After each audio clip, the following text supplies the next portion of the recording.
5 are the removal of barriers to care and create a more stable community, the reduction of new users through wide-ranging prevention and education activities, the support of care providers within Mobile County to have an immediate impact, the creation of safe spaces in existing county infrastructures for those misusing substances or impacted by those misusing substances, the coordination and communication of new and existing efforts throughout the county and its municipalities.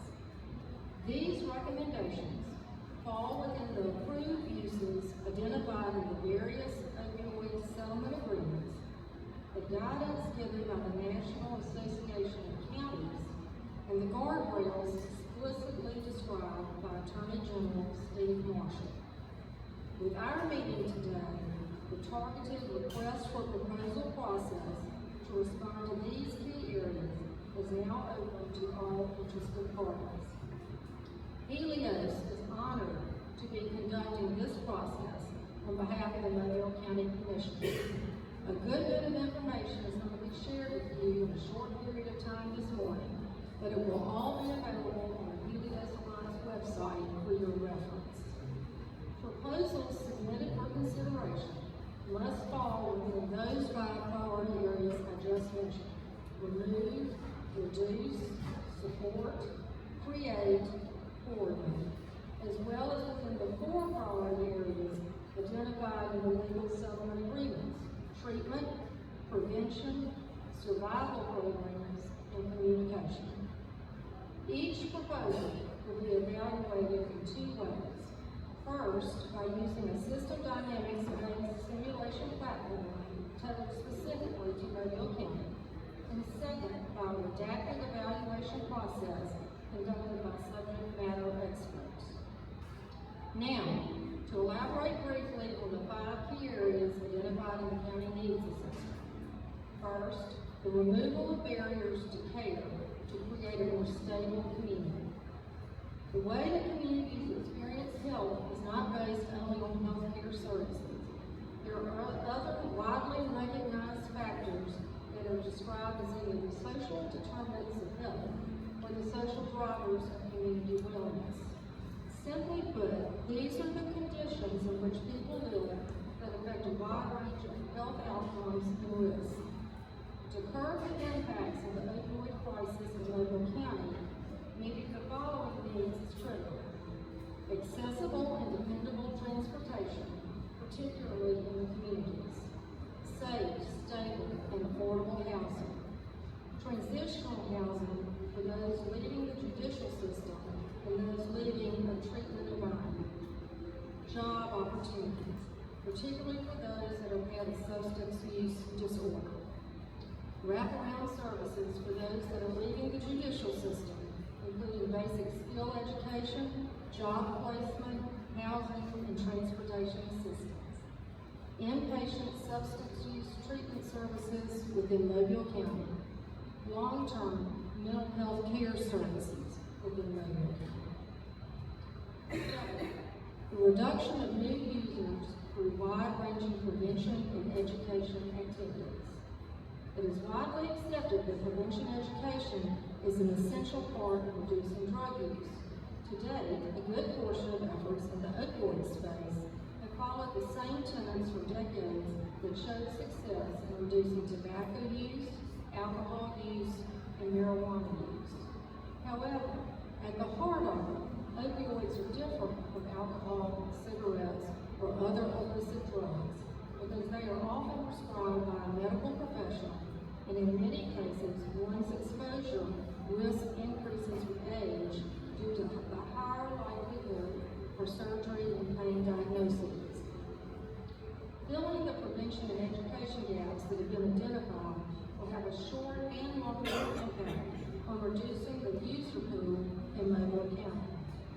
Some example programs include targeted prevention education efforts outside of a school-based population, particularly for adult and elderly patients; re-education for medical professionals, including doctors, nurses, physician assistants, and dentists about the dangers and risks of opioid overprescribing. School-based prevention campaigns that reflect the unique circumstances of opioid use, including empowerment efforts to prevent adult misuse, peer-to-peer mentorship and education, and youth-targeted messaging that reflects the reality of drug use currently.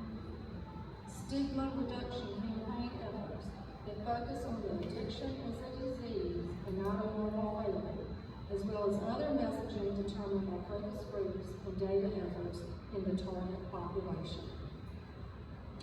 Third, the support of chronic care providers within Mobile County to have an immediate impact. There are numerous care providers already working on the ground here.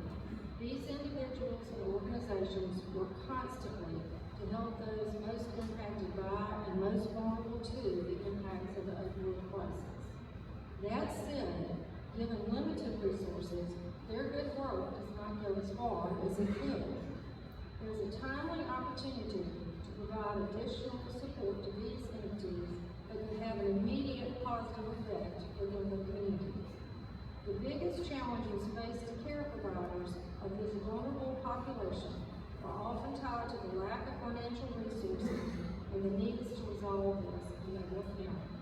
These might include funding to assist kinship guardians who are often overlooked by formal foster program funds, funding to recover day-to-day expenses beyond just food and shelter, including items like school supplies and uniforms, funding to assist transitions between care situations and safety plans when families are reunified to ease the burden.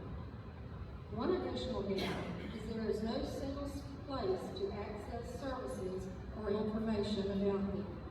There is a need to unify service providers into a single venue in Mobile County. This will benefit the broader population by making social services more accessible, efficient, and coordinated. Fourth, the creation of safe spaces in existing county infrastructures for those misusing substances or impacted by those misusing substances. In addition to prescription opioid use and misuse in Mobile County, there is an active illegal drug market. Fentanyl and heroin are two products that have surged in use since the beginning of the current opioid crisis, and they are frequently found on the street alongside cocaine, methamphetamine, and marijuana. With such an expansive illegal drug market comes a high number of justice-involved individuals that either are in active substance use disorder, misuse substances, or perpetuate an illegal market. That makes the judicial system, beginning with sentencing courts through all programs and ending with post-incarceration release conditions, an ideal place to make an immediate but lasting impact on Mobile County. It is not only adults that are a part of the judicial system.